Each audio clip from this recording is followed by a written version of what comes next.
You're listening to 17 Carat K-Pop. For more information about this show, as well as my other show, Enthusiasts, previously called How to Stan, visit 17caratkpop.weebly.com. And sign up for the show's free newsletter for interviews and much more at 17caratkpop.substack.com. Thank you! Hi everybody! Welcome back to 17 Carat K-Pop. I'm making today's episode for two main reasons. One is because I can't shut up about TXT's album. It is incredible on so many levels that I dive into in my Substack piece at 17caratkpop.substack.com called Decoding TXT's Neverland. And I also didn't get to everything I wanted to say in the episode that was around an hour long, the Name Chapter Temptation Study Guide. I'm very proud of it, but it took a long time and I had to trim it from being way longer actually. So I'm making this follow-up so that I could keep that episode around an hour and move some stuff into this episode. And the second main reason for another TXT episode about this comeback is because here's your too long didn't listen version, but also some new thoughts in a new way. So if you did listen to the hour, thank you, and I hope you are still entertained by my new way of putting it. So without further ado, I present to you 17 key reasons why TXT's new album is profound in its storytelling. 17 things to look out for. You can understand how this era connects to all their previous musical eras. You can understand TXT's music video storyline if you understand and keep in mind these 17 elements of it. Let's dive in. The changing aesthetics over time.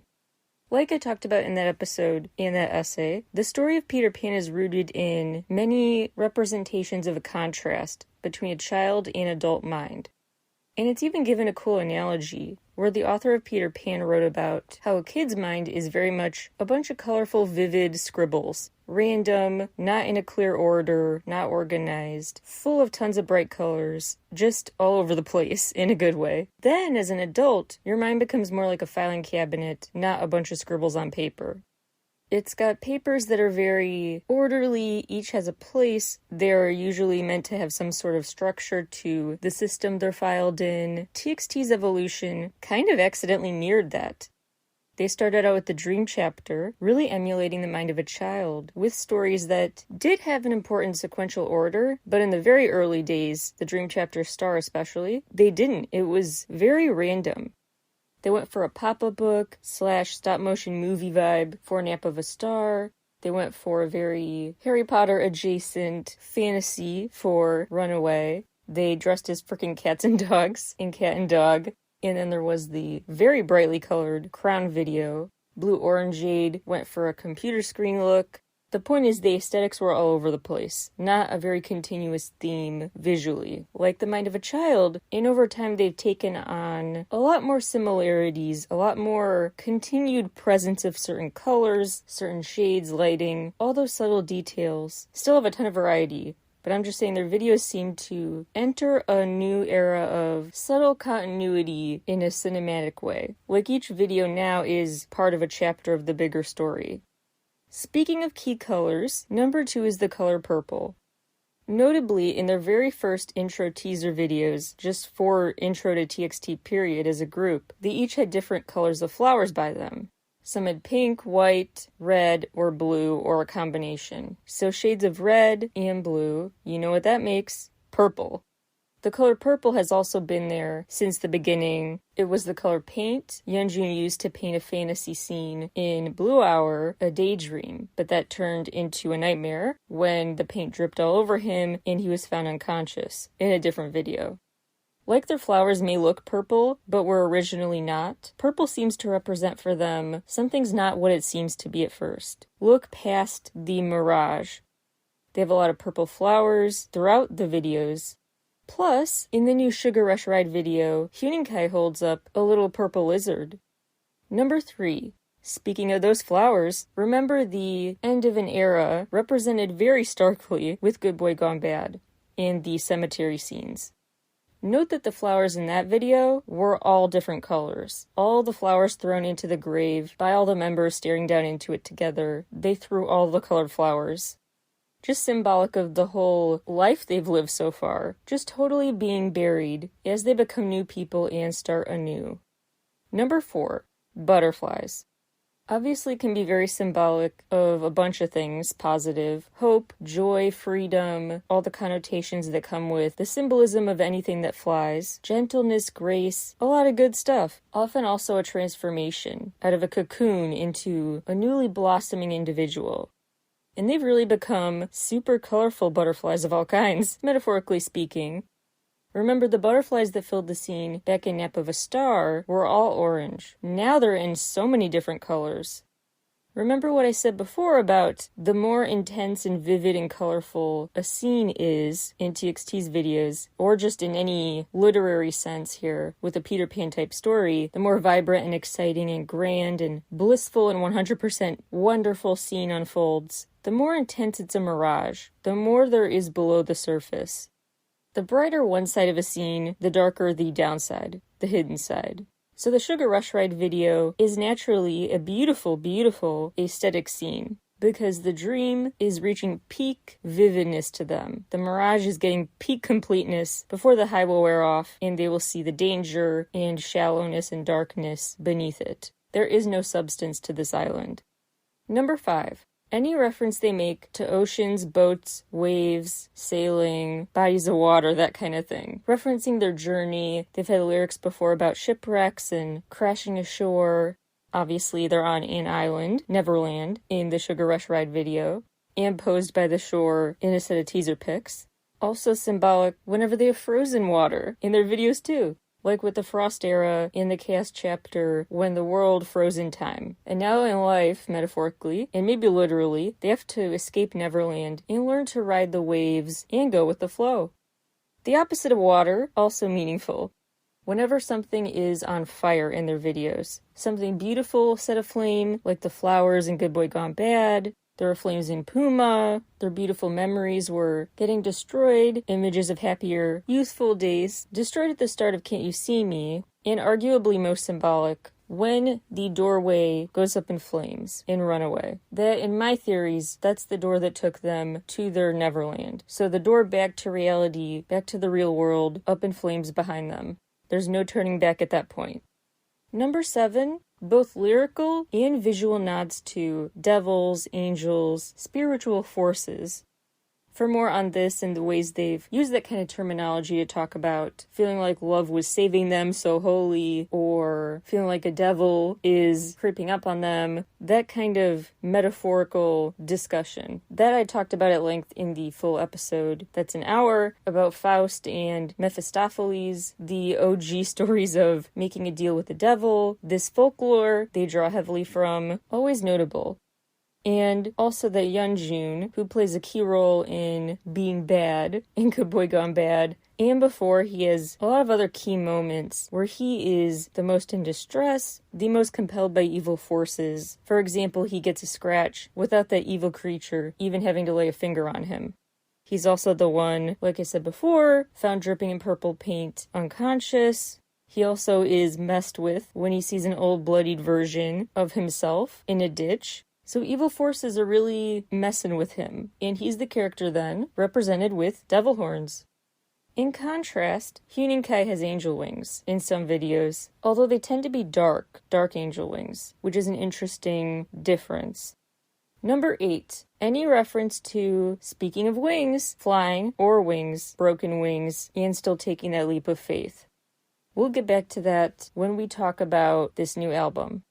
Number 9. References to mirrors or the reflection. Obviously, in a story all about growing up, growing into oneself, and understanding oneself, the mirror symbol usage was a given. It was bound to happen. Some more overt examples are when they talk about feeling alien to themselves, with the song Maze in the Mirror. The reflection's unfamiliar to them, they don't know who they are. Then in the Hate series of teaser pics for the Thursday's Child era, the mirrors were broken. The reflection once again becomes very notable in the named chapter Temptation teaser film, where they dance with their reflections after lining up these mirrors and basically crossing over to the other side to reunite with the other side of themselves. They are now ready to step into adulthood and, as they say on the album, bid farewell Neverland. Number 10. Note any reference to playing a game. They have a lot of lyrics over time to seeing life as this rigged game, that they don't feel the point in playing. In their more apathetic, screw it, life sucks eras, they lean into that symbolism of just, what's the point in trying?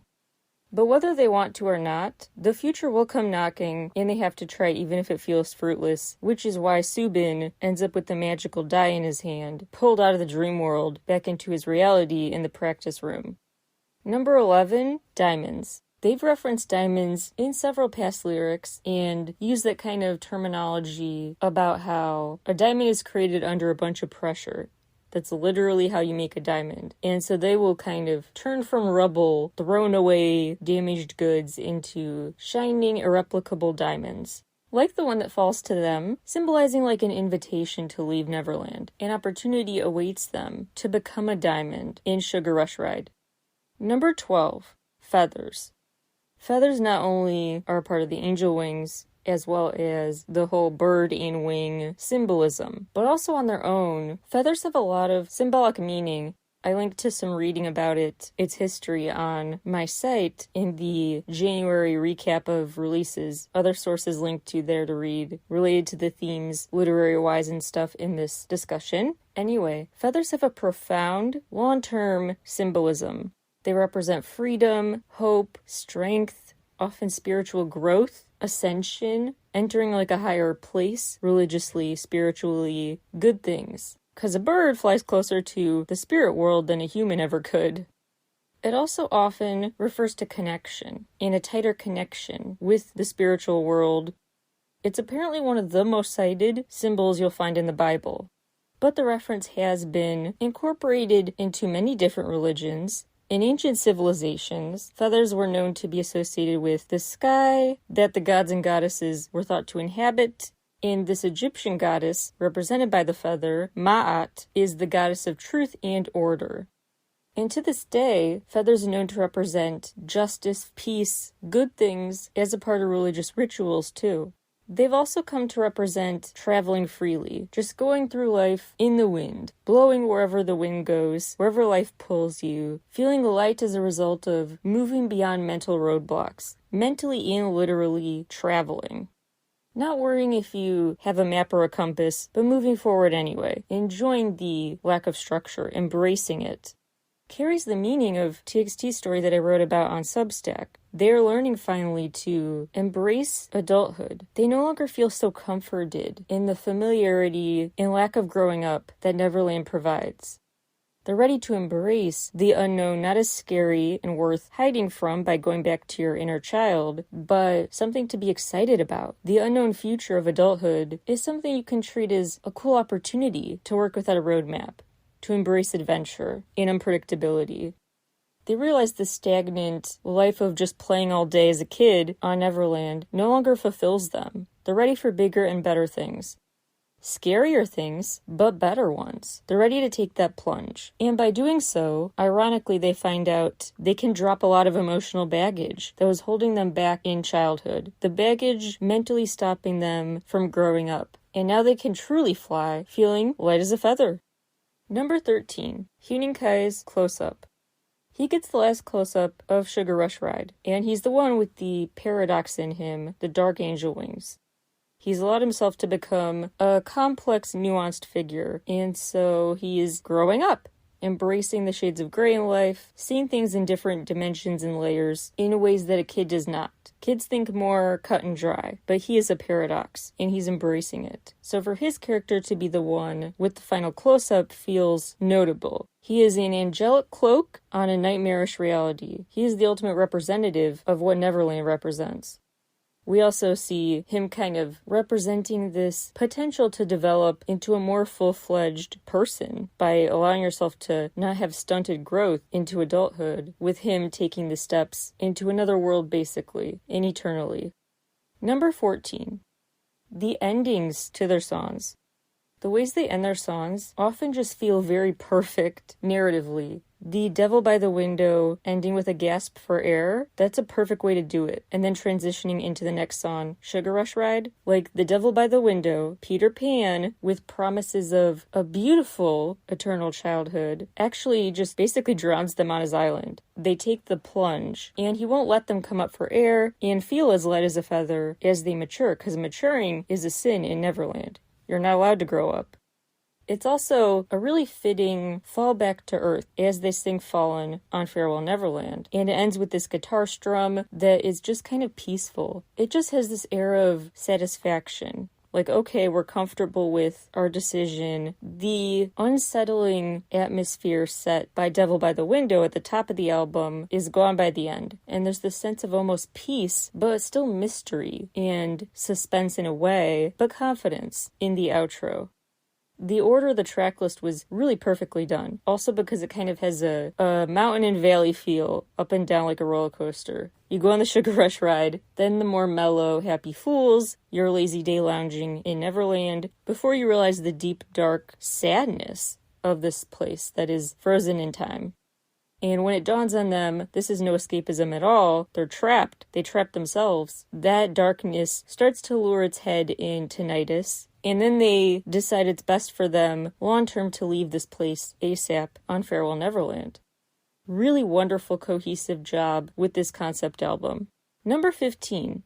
Anytime they talk about money, they've talked about it a lot in their music, about how it's disappointing, how it kind of alters your decision-making, in part just because it kind of has to practically.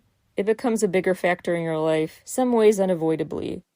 Some feel more preventative, which seems to be a bigger source of frustration. Just social messaging, prioritizing money above other stuff. That's what seems to tick them off as they sing On a Loser Equals Lover, Trust Fund Baby, about feeling like this game they've been saying about being rigged against them is exacerbated their angst because of money factoring into it too.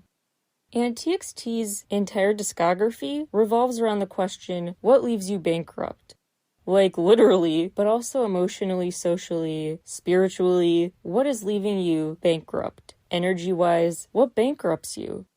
And what refills your bank account? What feels recharging to sustain you, to live on? What investments in your future are helping propel you? What are you earning? And what are you losing? What are you wasting on? That basically sums up what their journey's about. And they realize that Neverland is a sad, hollow place that can't promise anything. It can't invest in them because it's stable, it's static, it's in the present, not the future at all. So with no thought on the future or the past, they think it's a nice reprieve, a nice stress reliever to not worry about the future, but they're also then trapping themselves and being unable to invest in exciting things. And so they are left depleted with no chance to earn and grow. Number 16, the word star.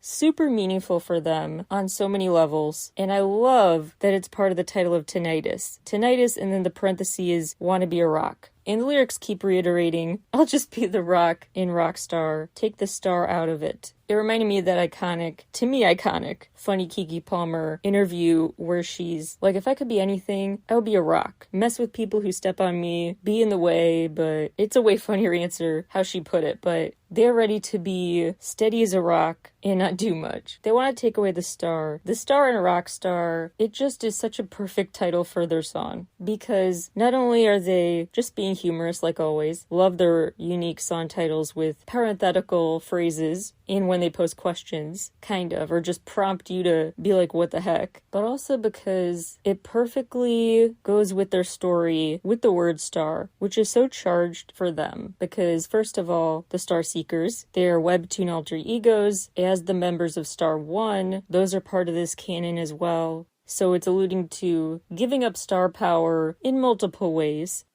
The word star also was a key word for their first chapter, the dream chapter. So their debut days, the mind of a child days that they've embraced, they're now ready to get rid of. The words associated with them are no longer having the positive connotations they once did.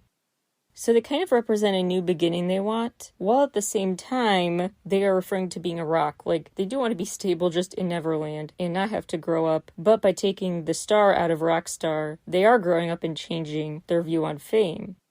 It's just an interesting, ironic way to talk about their predicament. They really want to and really don't want to leave Neverland and its vices. And number 17. Any reference to social media, filters, Photoshop, a curated, unrealistic life, idealistic, unfair expectations on how you present your life to the world via social media. They've talked about this a lot before, and they do again on Tinnitus, saying, last night was overflowing with filters. They've always been about that sense of trying to see through what is really fake, which is also why it's just perfect that their next world tour is called Mirage, which is a key word in the Faust stories I talked about in the name chapter Temptation Study Guide. Quick recap then of the 17 things to keep your eyes on to really make sense of TXT's discography. The changing aesthetics, the color purple, the flowers, references to the ocean, waves, etc., butterflies, flames, spiritual words and references to the angel, devil, mirrors, reflections, references to wings, flying, or broken wings, the diamond, Huening-Kai's close-up, references to life as this game, often a rigged one, feathers, the way they end their songs, whenever they reference money, the word star, and references to social media, filters, etc. An unreal experience, not real life, not authentic. Key details to note in the Sugar Rush Ride video, which came after my primer for the name chapter came out. New things I noticed include the colorful butterflies, the diamond that falls from the sky, the purple lizard, the world being this colorful blur around them. They're swept up in the alluring but deceptive magic. Huening-Kai's close-up. The forest setting is back, which seems notable. The waterfalls, in references to the boat, the shore. They're also just goofing off together like old times. In the teaser videos, which are kind of home movie style, and in the video. Bringing to mind just piggyback rides and goofing off together back in the Dream chapter and in Blue Hour, when they were in their most childlike state of mind. The key flower colors for the new video, white and pink. I would also note the leaves that cover Taehyun's outfit. And Taehyun is the one who's basically then in the OG costume. Peter Pan's tunic outfit is meant to be made of leaves, in some versions of the story cobwebs, which were also part of their teaser for this era. Anyway, in this video, the leaf-covered outfit that represents being Peter Pan, basically, is what Taehyun wears as he levitates. Like, he's cosplaying as Peter Pan, and it's interesting because he's not flying. He's levitating, suspended in air, but he is not soaring. He's not living the life. He's suspended in time, just like Neverland, and they're about to find out the drawbacks of that. Something negative being beneath the surface, yet to be discovered. The unrest is hinted at, with a close-up of an eye watching them, which reminded me of the big eye in Good Boy Gone Bad. They allude to Neverland being this rosy cover over a dark reality that is pretty hollow and sad. In Devil by the Window, with lyrics about this being a wolf in sheep's clothing. They say, I scream and shout, but no one's round. There's no way to escape it. They are trapped in this place in time, and the lack of people there to help them get out is key too, because like I said in the other episode, friendship, they learn, is a key tool to mature and make each other better. And so the loneliness they talk about, which they also talk about in Tinnitus, that is very meaningful on several levels. They sing, I met the devil by the window, traded my life. Temptation touched my tongue, spread the wings of desire. He's whispering, give up, don't you put up a fight. Dream on, good night. Waste away in the gutter with me. No, I can't tell what is fake. In my reality, I see the waves wash over me. Waste away in the gutter, brought to mind the grave in Good Boy Gone Bad.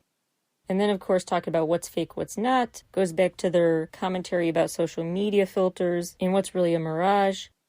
And they can't face reality yet because when they see waves, they don't see the ability to ride them. They see them wash over them and drown them. They sing about how seductive the pull of this island is, despite deep down knowing its discontents. They throw caution to the wind, go all in for the dream, fall for it once again, in Sugar Rush Ride. That quick adrenaline jolt of a sugar rush that wears off and can leave you feeling really sapped. They sing, taking me inside the dream, I can't resist it. That sweet devilish smile. You opened my locked door so easily. Oh my, I see the stars, the devil said.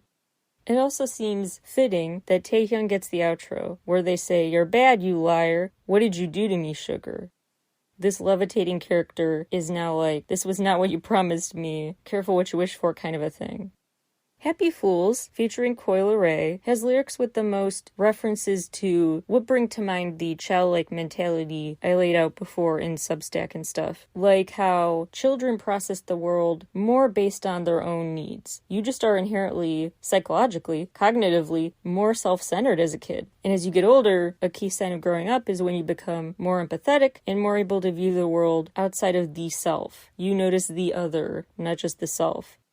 So it makes sense while in Neverland, where they can't grow up, they sing things like, I'm the center of the world, and compare themselves to Superman.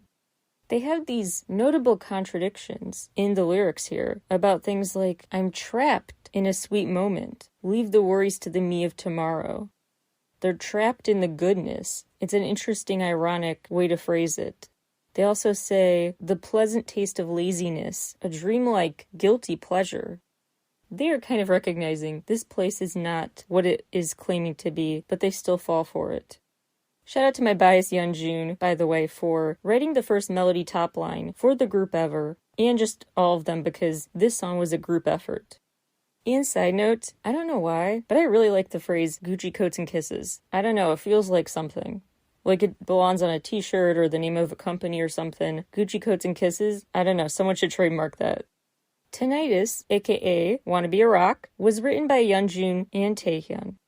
And they say, at the end of the day, feed is a disaster. Last night was overflowing with filters. The daze gets louder, the empty sound is deafening, as if submerged in a fishbowl.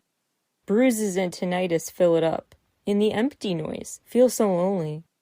A noisy dawn, but a void at the end. I'm locked inside. Twinkling dream, long since it faded away. What is my existence? Give me an answer. Then they talk about wanting to be a rock, to create your own rock and roll, which is a cool difference because they start out singing about just their need to get rid of the star label, and then they focus more on the rock side of it and rebranding. Shout out to Yeonjun again for working on the incredible Farewell Neverland, where they say goodbye and agree to free fall. Now in hindsight, it feels extra meaningful that TXT were beaming when they free fell, when they jumped gladly in Blue Hour. Now it makes sense, like they were experiencing true freedom, which comes from escaping Neverland, not reveling in it.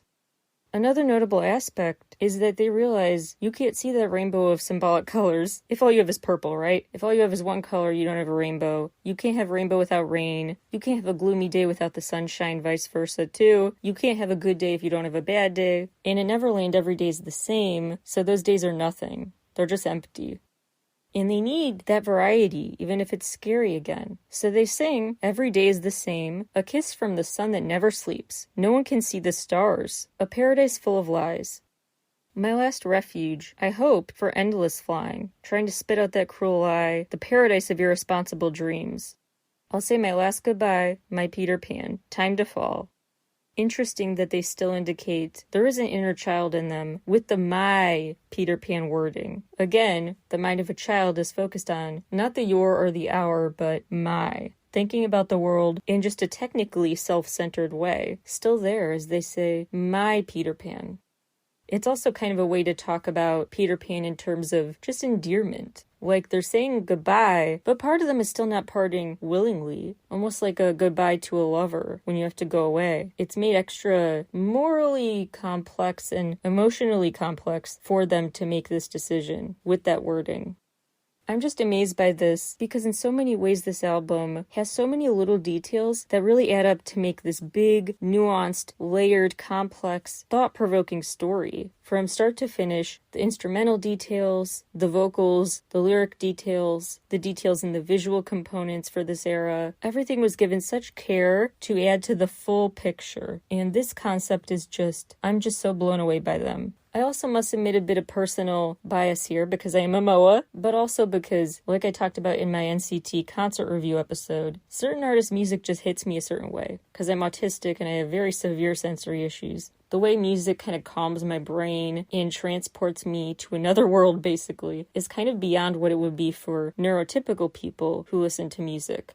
I appreciate music on just this other level because I hear it differently than other people. Like, I really am transformed by it. There are a million downsides to life with the volume up on everything around you, but I also get to experience good music on a visceral, deep-seated level. And this is one of those albums. It just pushed all the right buttons in my brain to kind of help me kind of enter a trance, listening to it, zone out, immerse myself in a really compelling, cohesive story. And I love discographies that make me really think deeply about them, that have so many meanings to them. And they have the kind of album that always does that. So thank you, TXT. Your music is such a gift for me. Really just calms me down in an odd way, even though it's high energy, but it just is therapeutic to unpack it, to analyze it, and discover things about myself along the way. It's therapeutic for me to also just hear the music that helps me with my sensory issues, to just kind of zero in on one mesmerizing sound for me. It's so compelling, and I'm just so grateful to be living in a time where we have people like TXT making music.